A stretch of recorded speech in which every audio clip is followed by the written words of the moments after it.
Hello friends, welcome to my channel. Today I bring B.Ed second year new subject जो अभी अभी नया नया सब्जेक्ट लगा है B.Ed सेकेंड ईयर में गांधी जी वर्क एजुकेशन गांधी जी नई तालीम एंड कम्युनिटी एंगेजमेंट। आज मैं फर्स्ट यूनिट पर आपके लिए नोट्स लेकर आई हूँ, तो प्लीज़ आप ध्यान से देखें। Very simple form, you can learn it for your exams. B.Ed second year students, please see today I make for you. See here, our this book first unit is work and education, कार्य एवं शिक्षा। First unit में जो आप आज मैं topic cover करूँगी वो ये है meaning and concept of work, work and livelihoods, work with happiness and satisfaction and work education. Second is aims of work education, social economic and pedagogical values of work and craft education. आज मैं आपको सिर्फ first unit complete कराऊंगी। In next video I will cover up the second unit Gandhi ji नई तालीम। ठीक है, now see first page. This is very important question इन गांधी जी तालीम्स work education. What is work? Work क्या है? वर्क मतलब सबको ही जानते हैं कि कार्य है, जो हम काम करते हैं वही वर्क है। ठीक है, अब इसमें आप देखेंगे वर्क एजुकेशन के बारे में। First, generally work is believe to be an activity which requires more physical labour. कार्य आमतौर पर काम को एक ऐसी गतिविधि माना जाता है जिसमें अधिक शारीरिक श्रम की आवश्यकता होती है। Work education is considered purposeful and meaningful physical labor which is organized as the inherent part of educational purpose. Work education emphasizes on including knowledge, understanding practical skills in educational activities. मैं जो English में लिख रही हूँ उसका ही हिंदी में meaning मैं लिख रही हूँ, क्योंकि कुछ स्टूडेंट्स इंग्लिश में पेपर देते हैं और कुछ हिंदी में, तो जो इंग्लिश में लिखा है उसी का मीनिंग हिंदी में लिख रही हूँ मैं। देखिए, कार्य शिक्षा को उद्देश्यपूर्ण और अर्थपूर्ण शारीरिक श्रम माना जाता है, जिसे शैक्षिक प्रक्रिया के निहित भाग के रूप में आयोजित किया जाता है। कार्य शिक्षा शैक्षिक गतिविधियों में ज्ञान, समझ, व्यवहारिक कौशल को शामिल करने पर जोर देती है। ठीक है, next, merits, importance, need of work. कार्य शिक्षा महत्व, गुण, आवश्यकता। First is it establishes coordination in hand and brain. ये हाथ और मस्तिष्क में समन्वय, तालमेल बनाता है। It is an essential and significant factor in learning processes. यह सीखने की प्रक्रिया में एक आवश्यक और महत्वपूर्ण कारक है।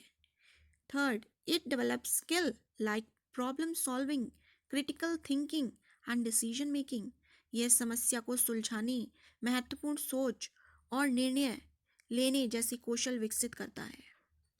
It is based on needs, interest and capabilities of students. यह छात्रों की जरूरतों, रुचि और क्षमताओं पर आधारित है। It develops abilities of student according to different stages of education. यह शिक्षा के विभिन्न चरणों के अनुसार छात्रों की क्षमताओं का विकास करता है। Next, it helps in the development of personality. यह व्यक्तित्व के विकास में मदद करता है। कार्य के बारे में ही पढ़ रहे हैं हम, तो कार्य से जो भी कुछ इसके बारे में कि यह है, तो कार्य के बारे में ही पढ़ रहे हैं। Next, provide opportunity for interaction with the different tools, techniques, methods, material and objects. विभिन्न उपकरणों, तकनीकों, विधियों, सामग्री और वस्तुओं के साथ काम करने का अवसर प्रदान करता है। Next, introduces to the world of work. कार्य की दुनिया से परिचय कराता है। It develops understanding and feeling of pride towards the importance of physical work and labor. यह शारीरिक कार्य और श्रम के प्रति समझ और गर्व की भावना विकसित करता है। Now next topic is principles of work education. कार्य शिक्षा के सिद्धांत। It is based on the principle of learning. By doing. यह करके सीखने के प्रमुख पर आधारित है। Next, bye including socially useful manual labour into educational activities. शैक्षिक गतिविधियों में सामाजिक रूप से उपयोगी शारीरिक श्रम को सम्मिलित करके सीखने का सिद्धांत है। Based on the principle of learning by engaging in work, कार्य से संलग्न रहकर सीखने के सिद्धांत पर आधारित है।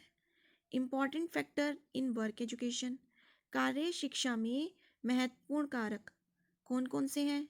Important factor in work education कौन कौन से महत्वपूर्ण कारक हैं? Teacher, social community engagement, economic value, pedagogical values, शिक्षक समाज सामुदायिक सहभागिता, आर्थिक मूल्य, शैक्षणिक मूल्य। Next topic, work experience. जो हम काम करते हैं, कुछ भी हम कोई भी चीज़ सीखते हैं, उसको हमें और रहता है कि हम और सीखें और हमारा एक्सपीरियंस बढ़ता ही जाता है। तो कार्य के में हमारा क्या अनुभव है? What is the experience of work, what is the experience in different types of work. तो यहाँ पर वर्क एक्सपीरियंस के बारे में बताया गया है कि getting experience by working and learning, it provides opportunity to work in such circumstances where one can enjoy learning. काम करने और सीखने से अनुभव प्राप्त करना, यह ऐसी परिस्थितियों में काम करने के अवसर प्रदान करता है जहाँ व्यक्ति अधिगम में आनंद ले सकता है, satisfy his curiosity and can seek information about different work conditions of house, family, school and community। अपनी जिज्ञासा को पूरा कर सकता है और घर परिवार स्कूल और समुदाय की विभिन्न कार्य स्थितियों के बारे में जानकारी प्राप्त कर सकता है। Next topic is time allocation of work education, planning of work education. कार्य शिक्षा की योजना, कार्य शिक्षा का समय आवंटन। Time for each activity can be allocated on the basis of nature, it's objectives and expected result. प्रत्येक गतिविधि के लिए समय उसकी प्रगति, उद्देश्यों और अपेक्षित परिणामों के आधार पर आवंटित किया जा सकता है।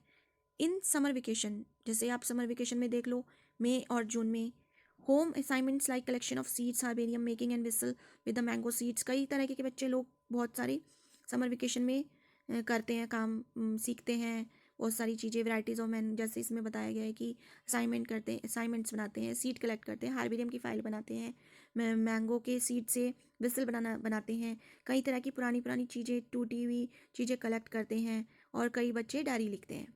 तो इसमें हिंदी में भी यहाँ समझाया गया कि गर्मियों की छुट्टियों में यह कार्य, जैसे बीज के संग्रह, हर्बेरियम, आम की वैरायटी जानना, किसी भी 10 दिन के लिए डायरी, टूटी हुई चीज़ें इकट्ठा करना आदि।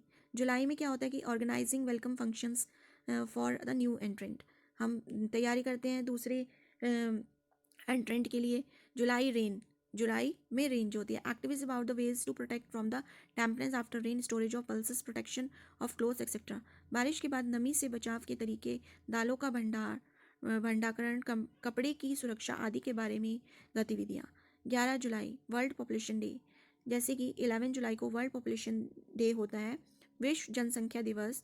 तो हमारे को यही रहता है कि awareness, rally, writing slogans on the population, नाटक इन ऑर्गेनाइजेशंस ऑफ मीटिंग, जागरूकता रैली, आबादी नाटक और सभा के संगठनों पर स्लोगन लिखना, ये सब चीज़ें रहती हैं हमारे वर्क वगैरह में। August, making rakhis, making flags, cultural performance programmes according to festival, rakhi बनाना, झंडे बनाना, संस्कृत कार्यक्रम, त्योहारों के अनुसार, ये सब चीज़ें हम करते हैं। तो this is first unit complete. See, हमने क्या पढ़ा? अबाउट वर्क के बारे में ही पढ़ा। और अगर आप इतना भी सीख लेंगे ना, तो आप किसी भी तरह से बड़ा लॉन्ग क्वेश्चंस कर सकते हो आप इसके ऊपर, वर्क एजुकेशन के ऊपर, है ना। This is first unit complete. ठीक है बेटा, you can do like this and do practice. Thank you.